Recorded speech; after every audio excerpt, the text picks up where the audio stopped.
Welcome to the Nerd Party.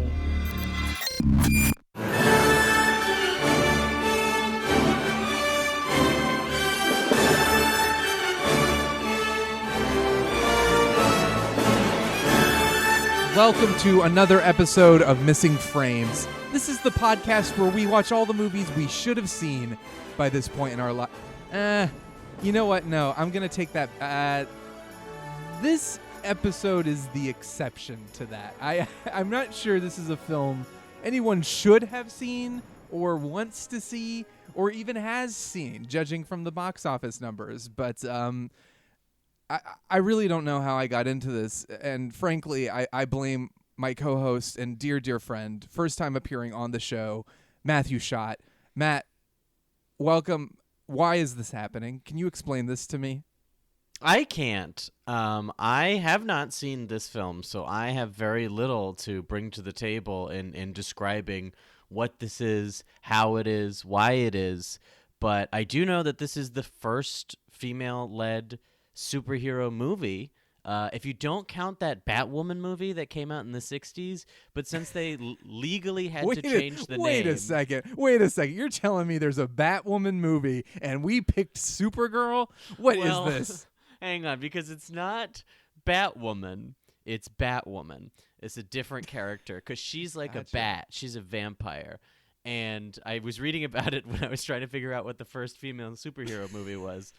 And because I remember hearing like the wacky adventures of Batwoman or whatever, and I looked it up, and it came out right at the same time as the Batman TV show, and they literally just called it that so they could like market off of that, and then they got sued by DC, and they had to change the woman the movie's title to something like The Flirty Vampire Who Kills. It's called something like that in all releases now, so it doesn't really count. But it really sells the movie. Yeah, I mean, I feel like we kind of should watch it supplementary, but I think we messed up here. But that's true. This is I guess the first big budget superhero film focused on a female. And since this is the opening weekend of Captain Marvel, we figured we would celebrate by having two guys coming to talk about women's rights, femininity. This is what the internet wants. So congratulations, world. That's what you've got. We picked one of the worst movies, I think, on the face of the planet. It has a whopping 10% on Rotten Tomatoes. Ooh. I have seen it. But I saw it when I was so young, and I just wanted anything remotely related to Superman. And I guess my parents just were like, well, he's seen all the other ones. Let's just get him. This is exactly what they were banking on. This is why this movie was made. I think that's exactly what happened. And the story of this movie being made, the production history of it is so nuts. So it was the Salkinds, when they'd purchased the rights for Superman to produce a live-action Superman film. They also got Supergirl. And I guess what happened was after Superman 3, which I believe was released in 1983 and was not nearly as much of a critical or commercial success as the previous Superman films, I guess the Salkinds tried to find a new outlet for how they could maybe milk the franchise. And they decided, hey, we got Supergirl, let's do that. And that's what they did. And it was released the year after Superman 3 and features no cast members from Superman except for Mark McClure, who played Jimmy Olsen. Everyone's favorite I didn't know character. Jimmy Olsen was in this. Well, I'm sorry to spoil it for you. I guess I should have warned you. Is it gritty Zack Snyder, Jimmy Olsen? Yes, he gets shot in the head. First 10 minutes, and it's exactly the type of family-friendly entertainment that you would expect from the year 1984, the year that gave us Indiana Jones and the Temple of Doom. But I find it hilarious that this film did as badly as it did. That no one wanted to be involved with it. Apparently, there were conversations to have Christopher Reeve involved, but they fell through, probably because he was like, you know what, on second thought, maybe not. But the movie, beyond being such a failure, it didn't make any money. It kind of paved the way for, I guess, Superman 4's failure, although frankly Superman 3 did a pretty bang up job of that too. But I don't know. Matt, tell me what you know about Supergirl. I mean, have you seen any clips? Do you know what the movie's about? Oh, I'm sure I've seen, I love like bad movie culture. I love like absorbing bad movie stuff. And I'm sure I've seen some like hacky YouTuber at some point being like, this movie is the dumbest thing I've ever seen. But That's a like, pretty good impression of me. Yeah, you're welcome. I don't know though. Like, I think so much of it just like gets a wash in my brain with like, your like Electras and your Catwomans. Not to say that like every movie with a female-led superhero is the same, but I think a lot of those movies make the same mistakes because they're being made by like a bunch of like 50-something like white dudes in a boardroom who are like, "What are the kids like? Oh God, I don't know. They want girls, so make sure she's got her t's out and make sure she's bankable." And That's like, a pretty good impression of me too. well, good, because I can't speak for the rest of the podcast because of that. So I think that like like when I think of this movie, I'm like, is this the one where the bad guy's got diamond skin? But that's Catwoman. So it's not Wait this a one. second. I think that's That the plot sounds of amazing. Catwoman. I think in Catwoman she gets like, it's like a makeup manufacturer because of curls. They're like, what do girls like? Makeup? That's what it'll be about. Diamonds and makeup. So like the bad guy in Catwoman, I believe, makes a skin cream that turns her skin to diamonds. This sounds absolutely fantastic. Supergirl is weak to wood, right? Isn't that her weakness? That if somebody hits her with a stick, she dies. That's news to me, man. I might be thinking of Power Girl, who is Supergirl from another universe. I remember very little about this movie. I remember it opens with like it's like the goofy, not Krypton. It's like the neighboring planet to Krypton, I think. And I guess a couple spoilers. I hope this doesn't ruin the film for you. It will. I know in the opening, she there's like a mechanical butterfly that is her toy, and it somehow destroys something. And there's some orb that escapes that she needs to go get. It's so ridiculous. And I also remember she disguises herself by she changes her hair color, and she wears glasses. I guess they were like, well, it works for Superman, but this we had to make it a little more believable. And I know when she flies around, it's extremely ridiculous. It's like she's like very like it's like a ballet, and she's very overtly feminine when she flies, and that's what I remember from it. And I remember she like falls in love, and Of course. And what's her name? Faye Dunaway is an evil bad guy, and that's what I know. The wood stuff I have no memory about. But I might be thinking of Power Girl. I can only hope you're not, and I can only hope it's in this movie. But yeah, I think it's fantastic. This was also directed by the man who did Jaws 2, Janat Zwark. I can't Szwarc. Zwark. Okay. Let's just go with that. So there's that, and that's about it. I mean, really, the fascinating thing about this is just how badly it did. It had a $35 million budget, and it made a little over $14 million. Wow. That's impressive. I mean, like, I am so fascinated by every like pre-X-Men superhero movie because with the exception of like the huge smash hits like Superman and Batman, which are both movies I'm not a big fan of, I think that like nobody seemed to have any idea what they were doing or like how to tell that story on film. Right. Even though I think Superman lays out a pretty easy groundwork that you can just like kind of copy. But like, I'm so fascinated by watching people just be like, I don't know, she flies.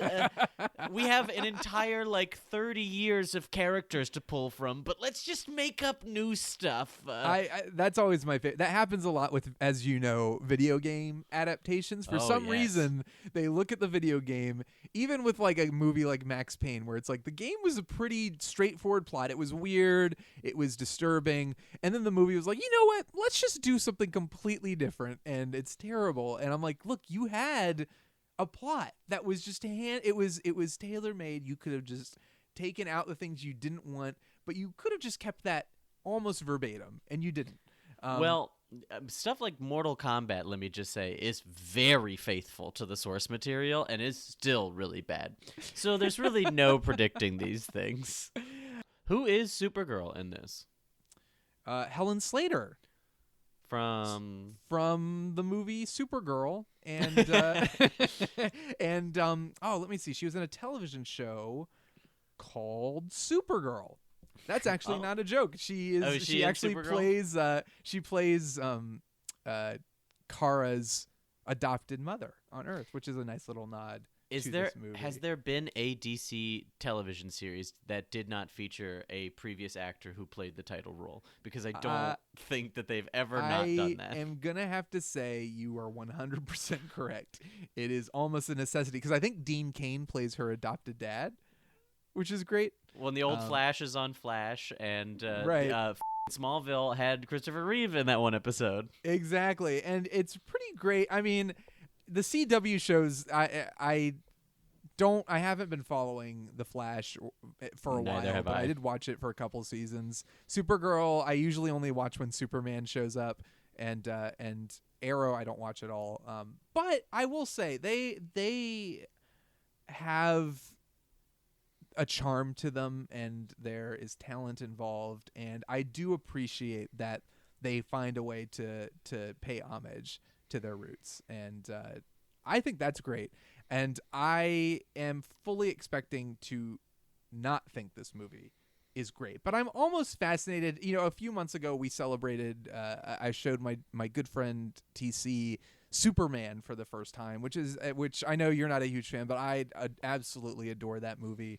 And watching it most recently, I was able to admire the craft of the film and really like just kind of like appreciate just how much it paved the way for superhero films.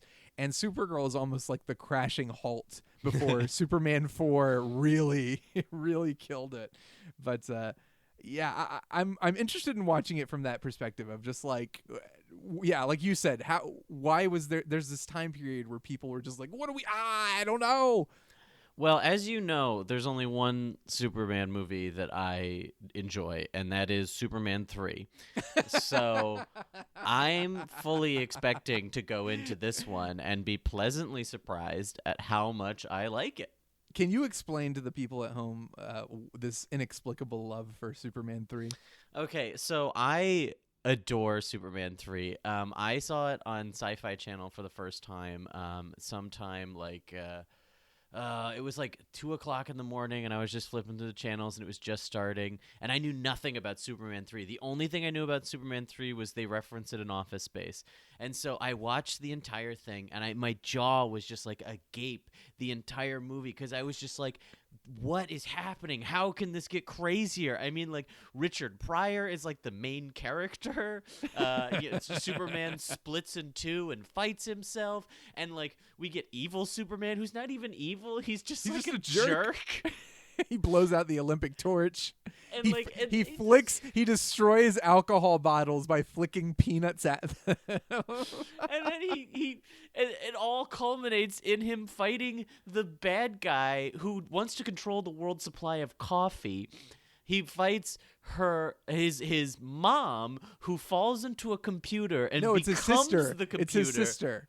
Was it the sister? Trust me, I know. She seems much older. Either way, she falls into a computer and becomes the computer, and then he has to fight her. What do you think that's saying about society? Are we really? Are we the computers? Is the main character of life just a famous comedian? And are we integrating with computer? I think Superman 3 come to think of it, I mean, it truly has. There's a lot in there. There's a lot to unpack. He skis off a roof. Richard Pryor. That was the scene, I think, where I was like, okay, I'm in love. I love this. This is the perfect movie. Way better than Superman 1 or 2. Way better. It's so good. I think we can expect. So I frankly don't know what to expect. It's been so long, but I've seen snippets of this in recent time, and I've been extremely baffled by what I've seen. And I am looking forward to it strictly on those terms. I'm still a little ashamed that there's going to be a Supergirl episode of Missing Frames, but I think you and I, if there's any, I wouldn't rather do this with anybody but you, Matt. I believe in us. Yeah, I believe in us. Let's get to it and watch. We this will movie. believe a woman can fly.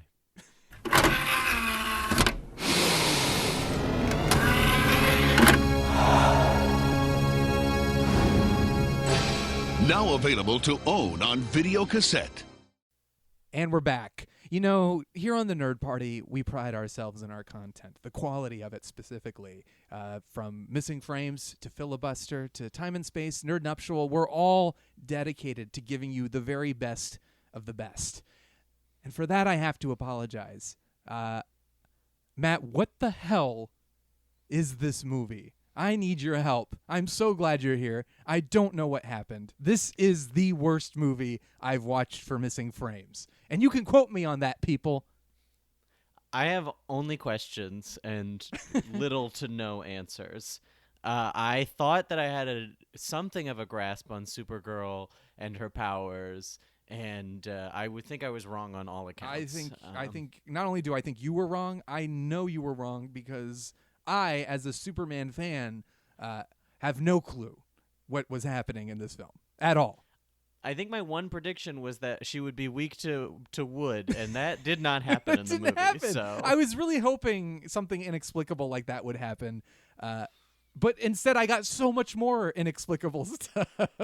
I mean, where do we begin with this movie? It is everything you would expect this movie to be, just based on like general critical receptions, fan reactions, the fact that it resulted really.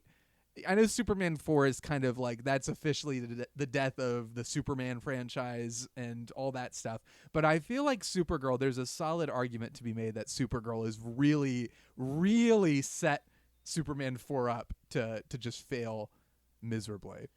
Well, I mean, with Superman 4, I think that there is and I mean, this is coming from the guy who loves Superman 3, but I do think that there's at least a charm to how naive Superman 4 is. Like, Christopher Reeves is so earnest in that movie, and it's like anti-war message is like at least like endearing, if nothing else. Like the movie is a its mess. Heart is in the right place. Yeah, Supergirl is unquestionably the worst movie of this franchise, of the Superman franchise. Without question, this is worse than Superman 3 or 4.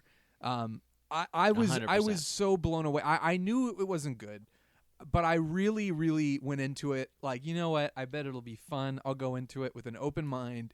And even then, I couldn't handle it. Every 10 minutes, I would check to see how much longer I had, fully expecting that at least a half hour had passed. And it never was. It is the longest 2 hour and 5 minute movie I've ever seen in my life. So I honestly, I thought that I could just kind of have this movie on in the background and I'd be able to follow it pretty okay. So I started the movie while like playing games and stuff, and I had to stop because I was like, I have no idea what the hell is happening, and I have to give this my full attention because the opening of this movie was so confusing to me. Well, did you know that the opening? This is a fun little fact. The opening credits for this movie cost nearly $1 million.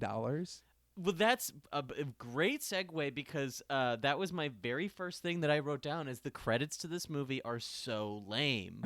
They are like a lame version of the Superman the movie's opening credits. Right. It's like the music is worse, the font is worse, right. The effects are worse, everything it's so is like sad worse. Yeah, Jerry Goldsmith did the score, but you're absolutely right. And I hate to admit this, but I have this theme memorized because as a kid I would just memorize theme songs from movies that I liked. Supergirl, I don't remember really liking all that much, other than the fact that it's like, well, this is kind of like Superman, only a girl. But the theme song has been stuck in my head since I saw it when I was like 6 or 7 years old. So I got a little thrill out of that. But you're right. I just remember, watching Superman on the big screen for its 40th anniversary, the sheer excitement.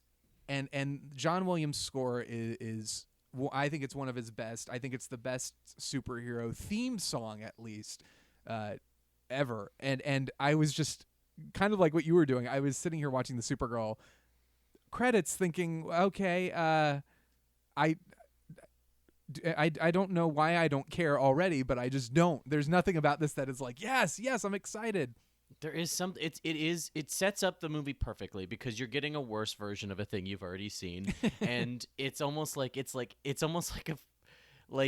could imagine like a kid in the theater with their mom, and the mom kind of nudging and being like, "Look, see, it's like Superman. Right? This is like the thing you like. You don't need to stay at your dad's this weekend. I can be fun too." This sounds very suspiciously like my childhood. It's all starting to fall back into place. But yeah, you're right, because the first thing that happens is after the credits, which, I love the original Superman, but I was so thankful that these credits were not as long as those credits. I was like, I can't handle it this time. But we get right into like, oh, it's the planet where the alien where Kara or Kryptonians live. Only it's not Krypton. It's not even really out. They go out of their way to explain that it's not outer space, it's inner space. Oh my god, I have so many questions about that. So we go right from credits to one of the ugliest sets I've ever seen. Like, this movie is hideous. And like it reminded me of like it's like the IKEA version of The Matrix Reloaded Zion. It's basically the same thing, but like the nice IKEA version of that set. It is like, it's just like, I've seen like episodes of Doctor Who from like the early 70s that look like they had like a higher production budget for their like alien planets. But that's what it like feels like to me. It's like just a lot of like silver and like gross washed out colors. And we're introduced to Kara, who we learn immediately is like kind of dumb. And not kind of dumb, very dumb, like inappropriately dumb for the protagonist of a film.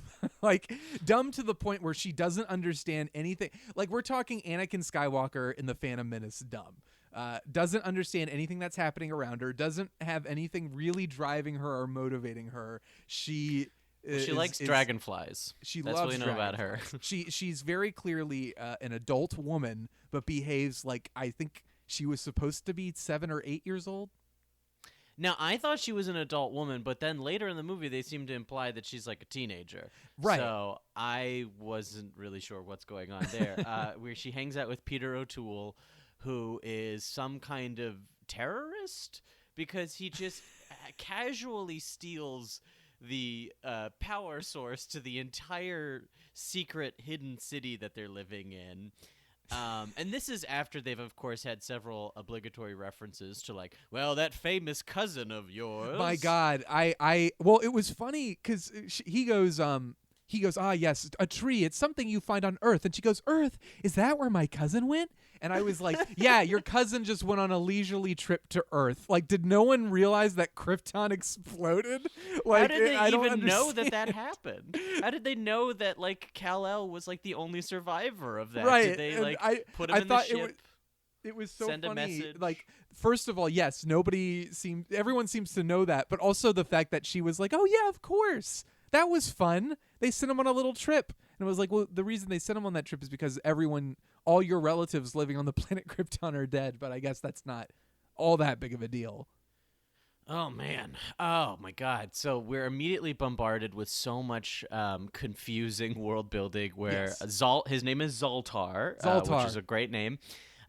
He is explaining that they live in inner space, which is different from outer space, which is Earth is outer space, and this wherever they are, which seems to be at the bottom of a lake in Illinois, is inner space. And he's casually messing with the little their power source, and then she throws it out a window because she's a complete moron. Well, no. So this is what she does. So first and foremost, it's an exposition dump. Like, it's basically like, she's like, explain to me again how this works. Why, yes, Kara. So our world is based on blah blah blah, and it's like, all right, great. Let's skip this, please. But what happens is he has this magic wand. I don't remember what it's called, but he's like, yes, I think it's like whatever you think of, you can create.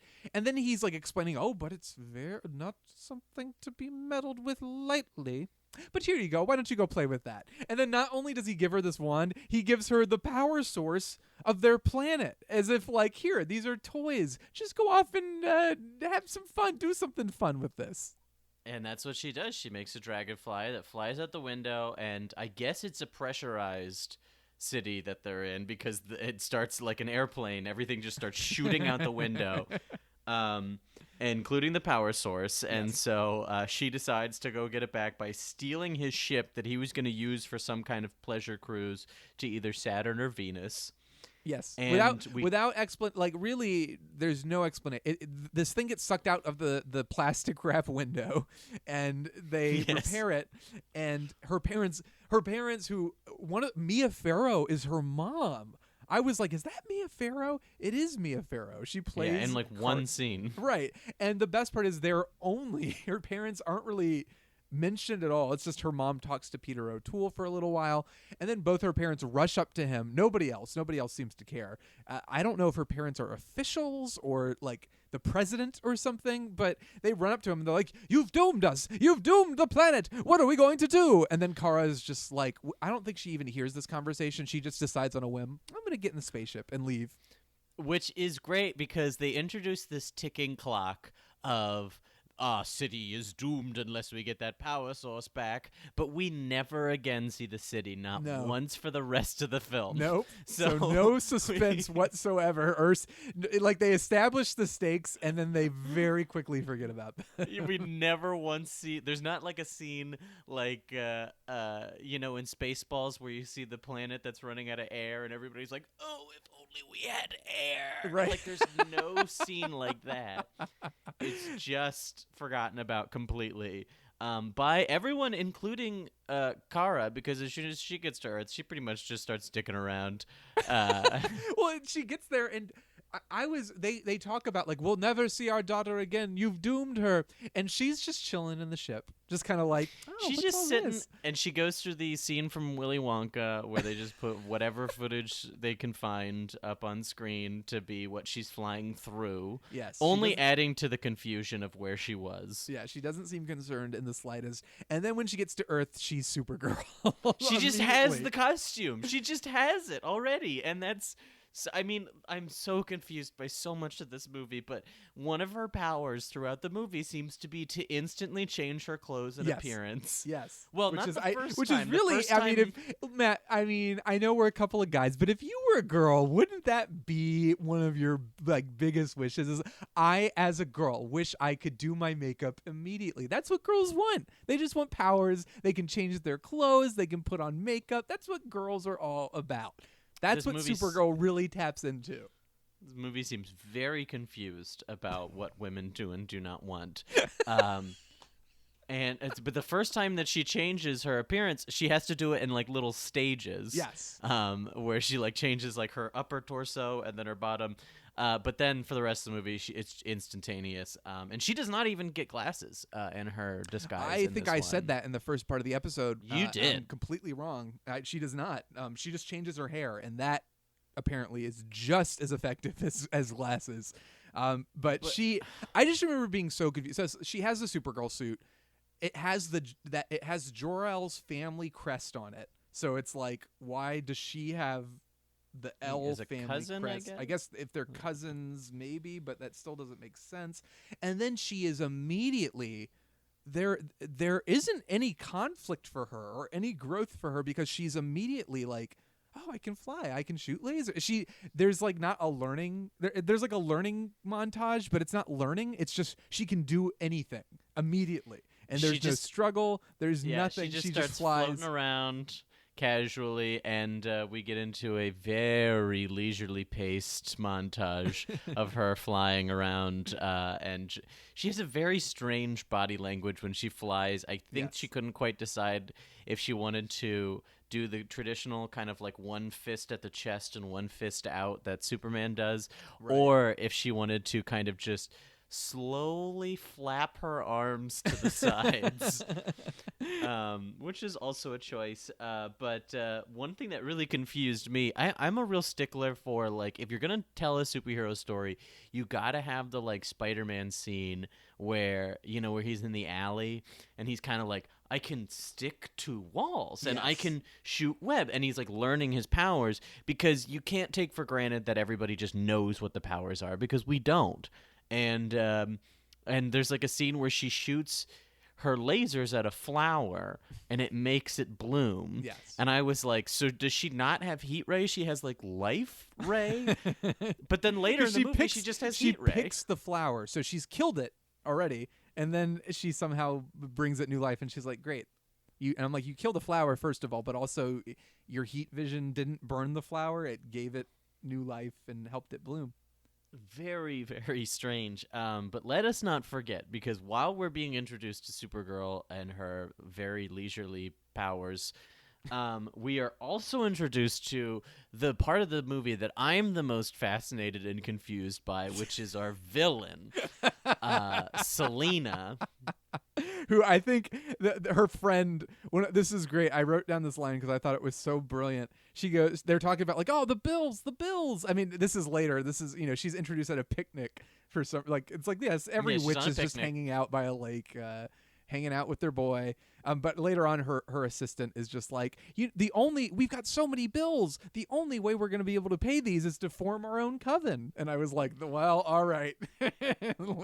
So this is something that I really did not feel like was sufficiently answered.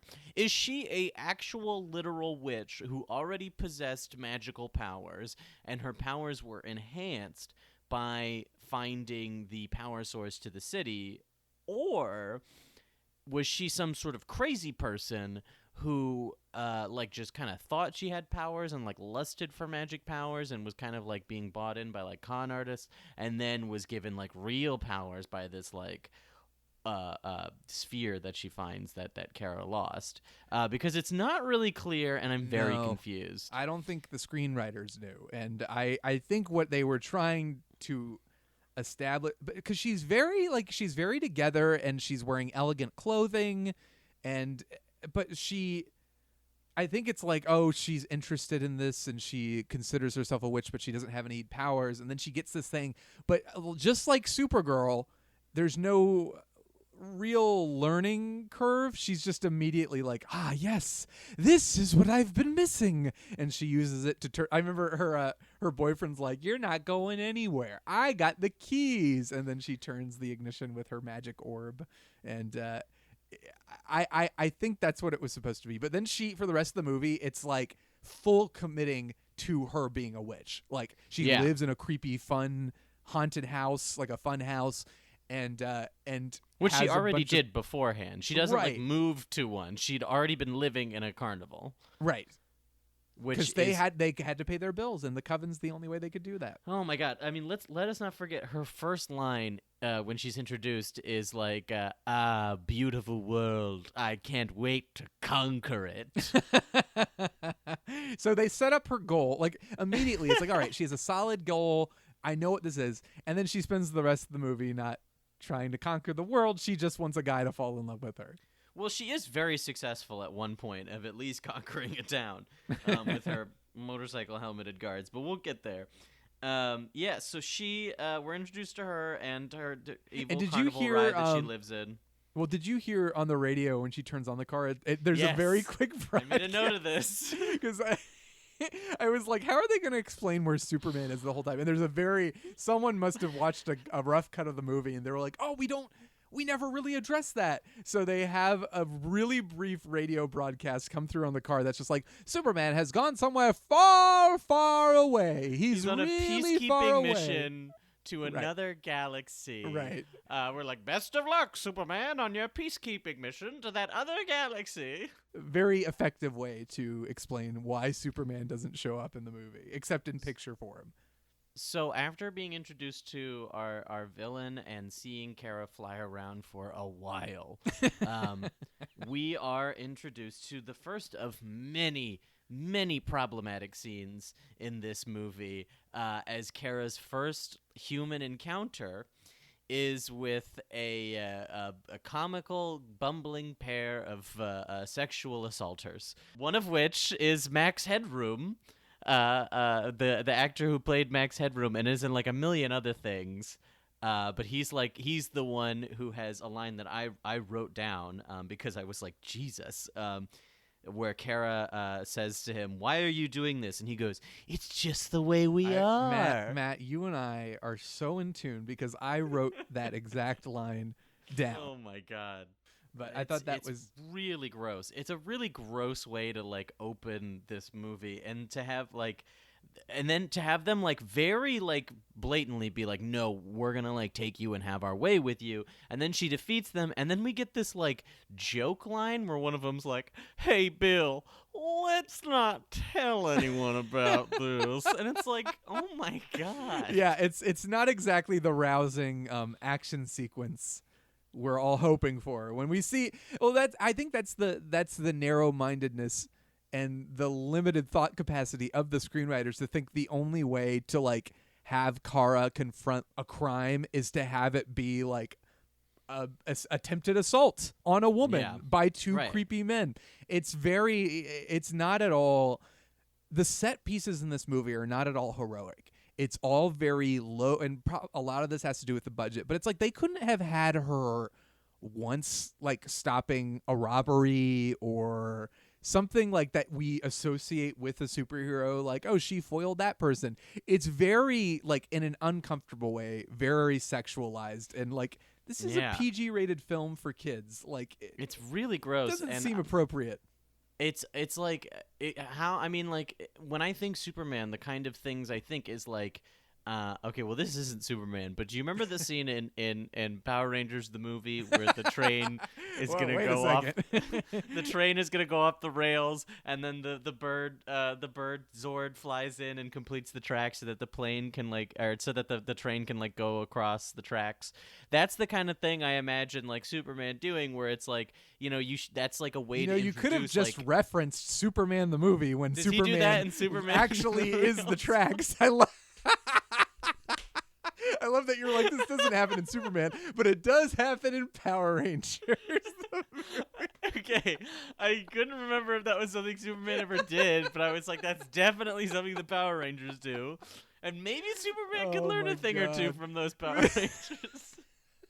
But that's the thing. You know, Superman, obviously, it had a larger budget. Though $35 million for a movie in 1983, that's a pretty... I don't know what that amounts to, but that's probably something akin to like $100 million or so, probably over $100 million in today's dollars. So how this movie looks so terrible and its effects look so bad, and how they couldn't afford just maybe a grand heroic gesture. Because to speak to your point, to me, what makes Superman so special is this guy is the most powerful being in the universe, but he is all about, I'm going to protect people. I can do anything I want, but it matters more to me to protect people. To me, the appeal is you get to see this guy help people and save people in need. And Supergirl has one moment like that with a runaway bulldozer that I guess we'll get to later on. I don't even think I would count that because she bungles that so hard. And I'll tell you, and speaking on this movie's budget, I can tell you there's multiple places where the budget did not go, because we have a Supergirl fight not one, but two invisible monsters over the course of this movie, which is amazing. But before we get there, we are introduced to Middlevale. Is that the name of the town that she? Sure, why not? Middlevale, this like private school that she sees from a distance and is arbitrarily just kind of like, I guess I will disguise myself and go to this school. And I want to point I want to point something out here. This is related to the fact that there's not a period of time where she learns how to use her powers. And almost immediately she understands like social normities, how people function, how to interact with people. And even more hilarious, she decides to go to the school and go undercover, and she also knows her cousin's alias. Like, oh yes, Clark Kent. I wrote that down too. Yeah. How the hell did she know who Clark Kent is? Right. She would have She no got to way Earth. of knowing. Right. If he's done his job, and he is in disguise, and she wouldn't know that. And it's also like, wouldn't she seek out maybe like Martha Kent or somebody who could help her? I'm not even going to go down that rabbit hole. She doesn't. Not only does she know who Clark Kent is, she knows Clark Kent's job and the people he works with. And she doesn't she doesn't understand like, oh, I don't. What is a tree? Oh, how interesting! But she knows how to use like a typewriter and knows what a Daily Planet, like what a newspaper is, and she doesn't know what trees are, but she knows what a newspaper is. I didn't even think about that while watching it. That is very true. So she writes up this letter in order to make an excuse, and I love. Oh, this is another like. Oh, it feels a little misguided that she gets her name from Robert E. Lee. Like she's like, oh yes, Linda Lee. Oh God, I thought that was a nice little touch. Here's a weird bit of synchronicity that I want to talk about in this movie, because the headmaster of the school, who we only get like one scene with, but was making a lot of big choices. His name is Mr. Danvers. So this brought me down a really weird rabbit hole because we're doing this in honor of the big screen debut of one Miss Carol Danvers, a.k.a. Ms. Marvel, a.k.a. Captain Marvel. And I was like, that's a really weird coincidence that they would use Danvers. But then I looked it up, and like that was Supergirl's like alias at a time was Danvers. Huh. So there's like, I mean, I don't think it's parallel thinking, because when it comes to DC and Marvel, it's not parallel thinking. It's just constantly stealing from each other. But it is like, for whatever reason, both superpowered, blonde-haired Marvel superheroes with like a similar sort of power base and kind of like backstory, both use the name Danvers. Interesting. So she goes to her first potions class with Professor Snape, where they're all working on computers, and we are immediately contradicted. The one thing I thought I knew about her was that she was very dumb. And then they have this arbitrary scene where she outthinks a calculator, which doesn't go anywhere or ever like come back. It's just there to kind of be like, what? But how did she know that? And everyone makes fun of her. They're like, ha ha, you're so weird. Nobody thinks like, oh, that's actually weird, but like, how did you do that? They just make fun of her because that's what girls do. They tease each other. They they just hang out naked in their dorm, their common rooms. Yeah, they hang out naked. I loved the dean comes the guy the guy Danvers is like, everyone, and they're like, he's coming up, and he just barges into their rooms, and it's like, doesn't matter, who cares. The girl, she's like, oh, I'm not decent. He's like, oh, you're such a liar. And it was like, wait a second, is this allowed? Are you allowed to do this? And we meet Lucy Lane. Lucy Lane. Oh, my sister Lois. Yeah, that was great. Oh my God. And he mentions before he leaves, he's like, oh, be careful with this one. She's an orphan. And then he just leaves. It feels like there's like a series of unfortunate events thing going on where people are just naturally prejudiced against orphans, which was a little strange to me. So she ends up rooming with a small world Lucy Lane, who is Lois Lane's sister and has a giant Superman poster on her wall. So we're talking about how she knows what certain things on Earth are, and she doesn't know what other things on Earth are, which brings me to one of the most baffling scenes to me, which I think was around where I fell asleep and then had to finish it this morning. So there's a scene where she and Lucy are talking, and Lucy's talking about how she's got this cute boy coming into town, and we'll get to him, but while she's talking, Linda Lee is taking this bra of hers and like putting it on over her clothes, like she has no idea what this thing is and is kind of trying to like figure it out. Even and then though she's she's like, just seen Lucy in a bra. Like, it's like, this Yeah. is very clearly how it works and what it's for.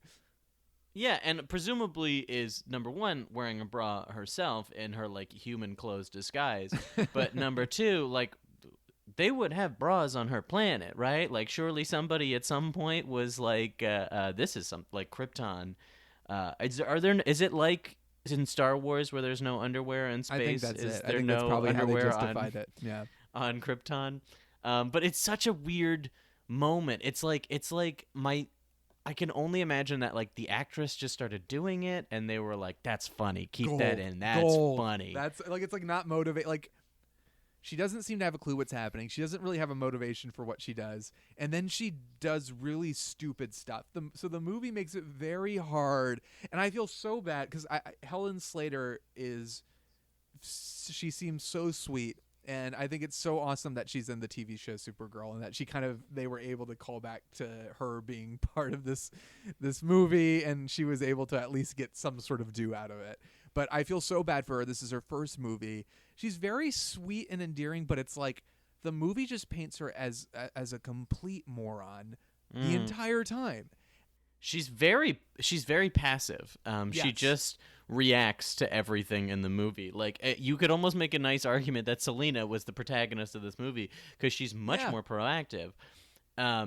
Speaking of which, this is problematic scene number 2, where Selena. Only number 2. Well, there's a lot.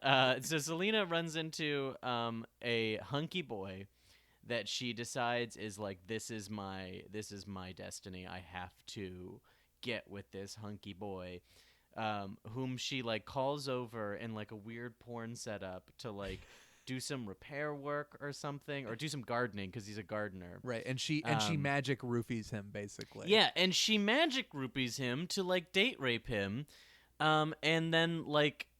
It's so creepy. There's so much creepy stuff in this movie where she magic roofies him and then he like wanders off before she can have her way with him, so she magics a bulldozer or whatever to like go grab him, and it like terrorizes the town, which there's so many holes in logic. I mean, they say like we have to get him because the first person he sees he will fall in love with. But he's wandering down a crowded street, and you're like, he did not notice anyone. Yeah.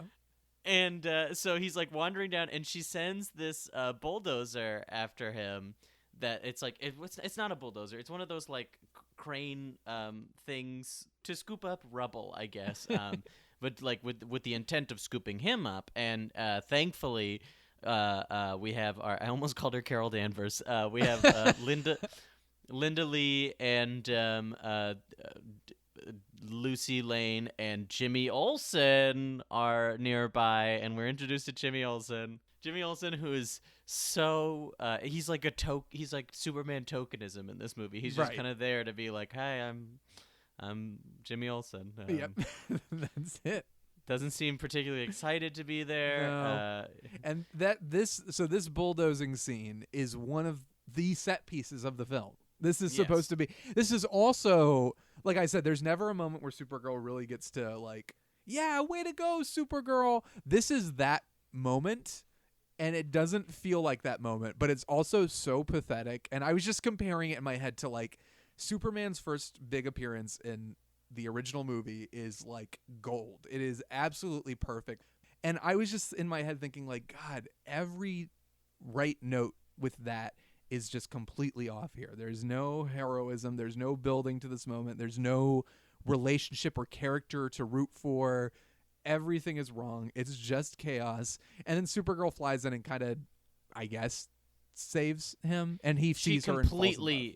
Completely bungles it because, and this is something that I was losing my mind watching this scene. So Lucy Lane is like, I'm gonna save him, and she climbs into it to like stop the machine, but then is like knocked unconscious and like left in this rampaging piece of construction equipment. And so Supergirl flies in to heroically save the day, where first she kind of like puts out a fire by draining the town's water supply. So that's great. Thanks for that. She destroys the water supply. She destroys she the water flies through supply. a water tower. Which again, how does she know that's what it is? Oh my god.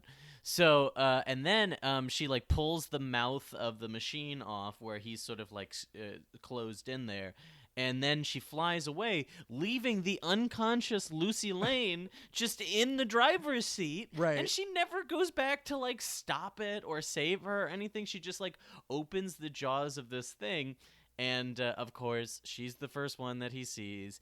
And he immediately is like, I love you, and starts, like, kissing her. And she's, like, into it. And it's so weird for so many reasons. First of all, it's hysterical because he goes, oh my God. The way he says it is so funny. And I was already in stitches. He's horrible, this guy. I was already in stitches. And then he stands up and he goes, I love you. And I think he says it exactly like that.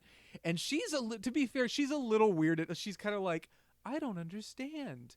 And he kisses her and she doesn't kiss him back. And she's kind of like overwhelmed. And they're trying to play it off as like this innocent, sweet sort of thing. But it occurred to me at this point in the movie, I realized, I'm like, this is the plot of this movie. The love story in this film is basically this guy's been put under a spell to fall in love with the first person he sees, and Kara has no clue what love is, but now she's in love with him because he's attracted to her, but none of it is based on character or relationship. Nope. It's all based on circumstance and the fact that this guy is under a spell. So it feels really like, in keeping with this movie, it feels really awkward, and it doesn't feel remotely you don't care about the relationship. It's not even real. Yeah, it's just really gross.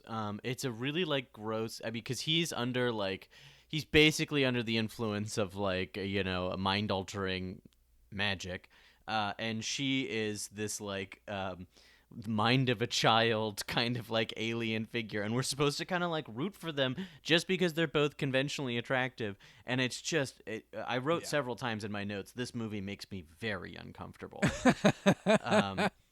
So that's one big action set piece, and very shortly I really like I also want to this is the plot of the movie, by the way. Yeah. For people who haven't seen it, It's them fighting over a boy. The plot of Supergirl is and it's funny because we're living in an age now where female empowerment is like, yes, let's get some great stories out there. We have Captain Marvel coming out. Female representation, especially in like big blockbusters, is a big thing now. And Supergirl is heralded, maybe not heralded, but it is kind of the first official female-led superhero movie. Yes. But everything about it is all the worst possible cliches of, like what we were talking about with Catwoman. Like, oh, a villain made of diamonds. That's what the women want to see. But, like, the whole plot of this movie is an evil witch gets access to something that grants her unlimited power, and she decides to use it to get a hot man to fall in love with her. And the rest of the movie centers around that man falling in love with Kara. So Kara has to rescue this guy she's now in love with from the evil witch. That's it the plot all of the centers movie. around it all centers around them vying for the affections of this one man. Right. There is a moment where much later in the movie where Selena, the evil witch, kisses him in front of her, and she treats it as though she has like stabbed him. She's like, no. It's the most like emotional Helen Slater has been in the role up to this point. And it's literally just like, I stole your man. And it's those are the stakes of this movie. I just need to get that out there because that is the plot. It is about two women fighting over a man. Very empowering, very progressive. So that's one of our big set pieces, and we very quickly end up in another set piece because Selena wants revenge. So she attacks Linda, who she thinks is like the one responsible for all of this, at her dorm with something. Just invisible. We can't get it. We can't afford it on the budget. Just make it a shadow monster. That's what we'll call it. And it'll just be Kara flying around on strings, being thrown into buildings. Several points during which you can clearly see the harness that is holding her up in the sky. And so like a bunch of clouds come and like something attacks the building, and then she fights back by taking a light post, getting it struck by lightning, and then shooting lasers out of it at an invisible monster. I mean, like, what did I even just say? Like, what does any of this mean? It is so baffling. Like, they just had, I think this must have been like a Star Trek V situation where they had a big, grand ending in mind, and they were just like, oh, we can't do any of that. We have to just have it be whatever we can get our hands on. Right. Yeah, scale it way back. We've already spent $1 million on these opening credits. We need to cut some corners. So the entire budget went is on that. So she fights something and then defeats something, I guess. Right. And then she ends up at an amusement park. I can't remember what the reasoning is, but she goes to. She has a park. Tracker on her Right. wrist. She has vaguely used to track the orb that she's trying to track down. And the guy shows up and is like, "I love you, my sweet," and he's talking very Shakespearean. Chocolates and flowers. Right. For some reason, he's talking Shakespearean, and that wins her over. She's like, "I am in love with you." And at this point, I'm like, okay, this is so weird. This guy, she's in love with a guy who's only in love with her because a spell's been cast on him. Am I supposed to be rooting for this? Am I supposed to care about this? I don't care about anything, but I especially don't care about this. And then I can't remember the sequence of events. She gets him. She saves him, flies him away in his bumper car or the wheel or whatever, and she's nuzzling him like, I love him so much. And then she brings him to the beach. He gets hit in the head with a coconut, but I think the spell is broken for some reason. But then he immediately he's like, I've got to find. Well, the spell's not broken because then he's like, I've got to find Kara, and she's like, Kara's fine, it's okay. And then they just start making out. He's like, okay, great.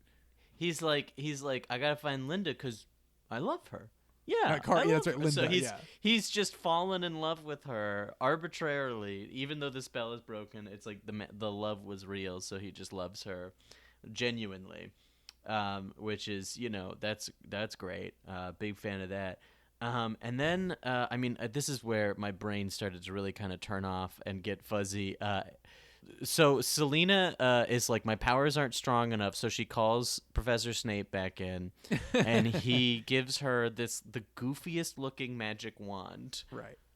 So magic is real. Let's talk about that. She's like, I'm too weak. I must call my male friend to help me cast the powerful spell. I thought that was the only way. And why is he an expert on magic? Like, there's no reason for him. He's a math teacher, and he's an expert on black magic for reasons that are never given. He talks about having a bunch of grimoires, and that's the only explanation we get as to why he's a master of black magic. But he can't use any himself because he never does once over the course of the film. So he gives her a magic wand that amplifies all of her powers it amplifies the orb for some reason. Like, there's no reason why those things would be connected. So they manage to get the boyfriend there. They do the whole thing where Kara gets trapped and sent into the Phantom Zone. Okay, we got to talk a lot about this because how the hell does she know what the Phantom Zone is? I don't know. She calls it the Phantom Zone. The Phantom Zone is a Kryptonian prison set up for Kryptonian criminals. It is not like something that like, oh yes, we just tap into the Phantom Zone. I'm pretty sure it was like, I could be wrong. It's a dimension that was tapped into by Kryptonian scientists, and they're like, "That's where we're going to send our prisoners. We have the only means to get them in and out." But in this movie, it's something that the evil witch is able to tap right into, and she sends Kara off to the Phantom Zone, which, by the way, looks a lot like the set that was the climax of Fan Four Stick.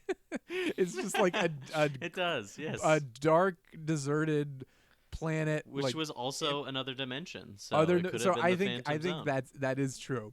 And then in one of the most brilliant callbacks in cinematic history, Zalthar, is that his name? Zalthar. Yeah, Zaltar. Zaltar. He's there. Because earlier he goes, I must go to the Phantom Zone, and then we cut away from that scene, never to return. And only he did end up in the Phantom Zone, apparently.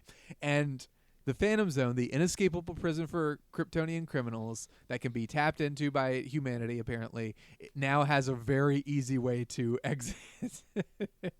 And Yeah, it's really not hard to get out of there.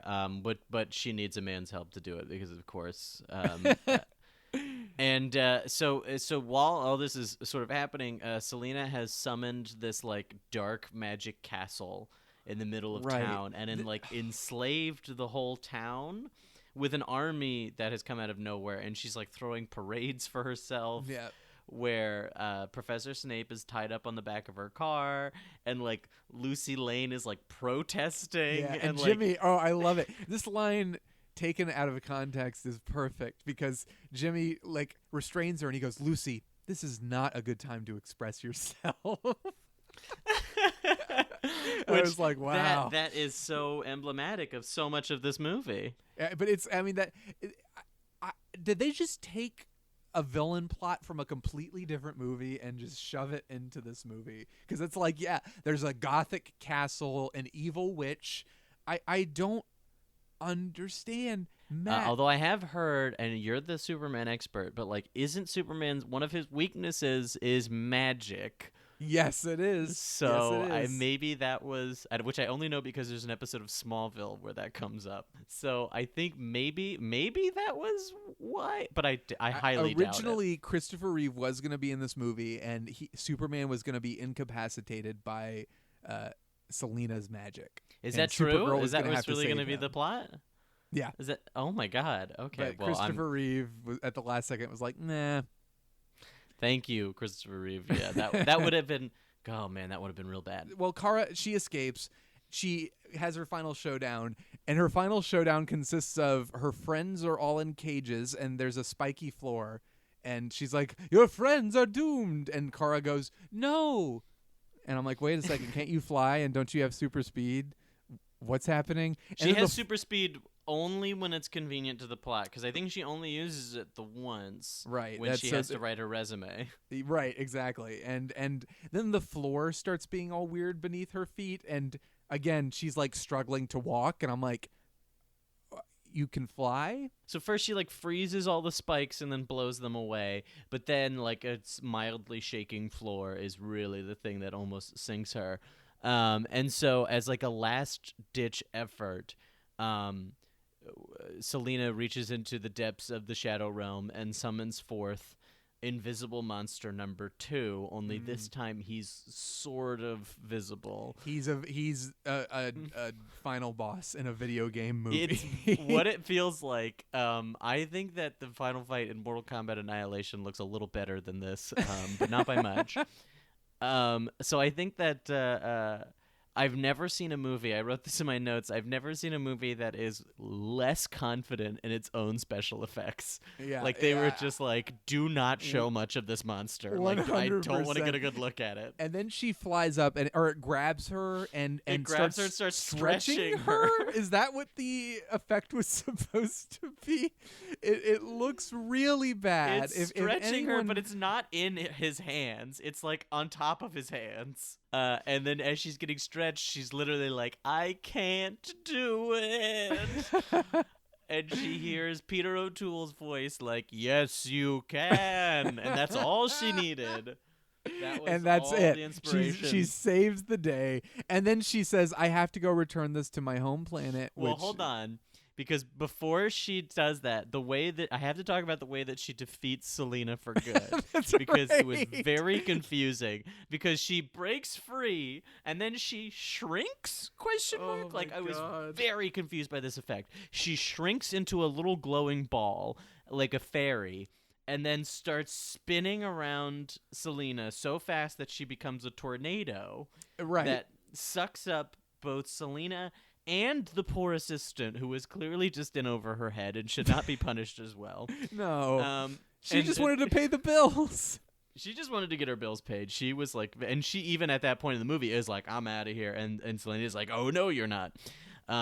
So they both get sucked up into the cyclone and then thrown into a mirror. But like into like the mirror world or something. It's not clear what happened. The mirror doesn't like break. They get like thrown into the mirror and it's like whoop whoop whoop and they like disappear. I don't know what happened. I don't know how she can shrink. And then we get a triumphant moment where Jimmy Olsen and Lucy Lane start kissing. It felt like it was supposed to be the culmination of like a movie long romance, but they've only really been in like two other scenes together. And they tell Supergirl's like, I gotta go, and this is my favorite line in the entire movie. They're like, no, we get it. We never saw you. We never even heard of you. And the first thing I said was, God, I wish I could say the same thing. It feels like them being like, this never happened. We are so sorry. We will never talk about it. But, it's funny because Warner Brothers produced this film, and then they never released it. And TriStar actually picked up the distribution rights for it because Warner Brothers was like, we do not want to release it. Yeah, it's just, it really just boils down to like, I can get with some camp. Like that's fun, but like there's no charm to this movie. It's all just like really gross and like like we said, it all revolves around the affection, trying to get the affections of a man and like who can like better manipulate the man, and just like the action is like underplayed and unimpressive, and it is just boring and stupid. Like it is. There's no real like. I can't point at one thing and be like. I guess her costume looked good. I don't know. Like there's nothing like I can look at and be like, well, at least that, Whereas like Superman 4, you get John Cryer's great performance, and that really saves the whole movie. I don't know, Matt. I guess we'll do our final ratings. So on a scale of I guess on a scale of 1 to 5. What floating spinning orbs, with 5 being the highest and 1 being the lowest, what would you give Supergirl? I guess I would give it probably like a 1.5. I don't want to give it like the lowest rating because I feel like there was people in it trying and it didn't like offend. It did a lot of times. I'm gonna have to give it a half star. I'm not kidding. This is the worst movie I've watched on Missing Frames. I don't. God, it was so bad. And as a Superman fan, I knew this was gonna be bad. It doesn't really affect my love for the first movie, but this is so atrocious. It is such an example of what happens when you have people who have no clue what a character is or how to make a character likable, or they've never read a comic, or maybe they have. The comics of this era were pretty ridiculous, so who knows? Maybe they did read comics and were like, well, it's stupid. But there's something about it that is just so off-putting and so out of its element. I don't know. I couldn't get behind it. This is terrible. They laid the groundwork well for Catwoman to come and and blow 15 the doors years open. or so. And it is very much like, and the worst thing is that like what happens with these movies is you get a bunch of like 50-something like white dudes, sometimes older, in a boardroom together, and they're just like, let's make the superhero girl, let's make her hot. And then the movie does horribly because nobody gave a shit. And then they're like, well, I guess that's it. Girls just can't be in superhero movies. Hey, we tried and the people just weren't interested. This has happened like, they happen like again and again and again with like this and Elektra and Catwoman and like all these movies. And they think that the problem is the like female lead. They think that is what's wrong with these movies. And it's like, no, these movies are terrible because nobody gave a and nobody was trying, Exactly. There's no love in any of this. But hopefully, we're recording this before we've both seen Captain Marvel. Hopefully, Captain Marvel is good. And hey, I know you weren't a huge fan, but we had Wonder Woman, which was I really enjoyed it. All I can do is hope for the best.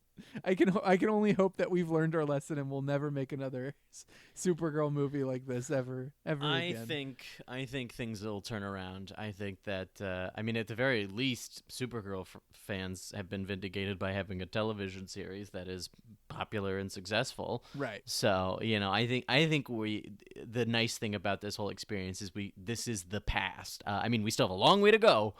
But it's nice to see that like things have gotten better, at least in regards to like female representation and things like this, and like genre films like this. So here's hoping this is the dawn of a new era, and that in 30 years we aren't right back here talking about Captain Marvel being the exact same movie as Supergirl. Which, if it is, I'd be a little impressed. I would be too.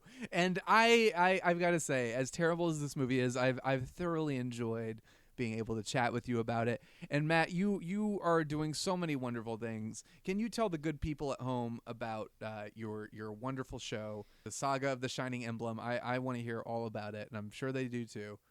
So I am doing a show right now with the lovely Sam Kessler at my side, called The Saga of the Shining Emblem. It's a improv show where we bring up a member of the audience and we kind of guide them through a totally improvised adventure where anything can happen based on their choices. It's sort of like a one-person live-action Dungeons & Dragons, only there's no dice, no numbers, and it's much, much dumber. And we are touring. We're getting ready to go to Baltimore, and we'll be heading out towards Albuquerque, and we're going to Iceland this summer, and that's just the beginning. And we're also launching within the next month or so a podcast spin-off of the show called Shining Emblem Gaiden. And hopefully Mr. Shawn Eastridge will appear in every episode, every single episode. I would be so honored. And where, if people should so desire, can they follow you on the Twitter? Can they find you on the Instagrams? Yeah, Instagram. We're Saga the Shining Emblem on Instagram. Find us on there. Look for the pictures of my face smiling, and that's all we post every single day.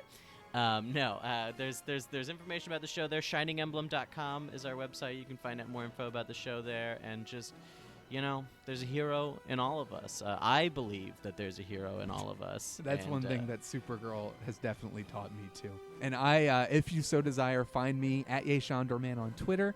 You can also find the Nerd Party at Join Nerd Party on Twitter and the Nerd Party on Facebook. Matt, I'm just glad we're done. We watched it. It's over. I think now that I've seen this movie, my life is complete, and I can die happy.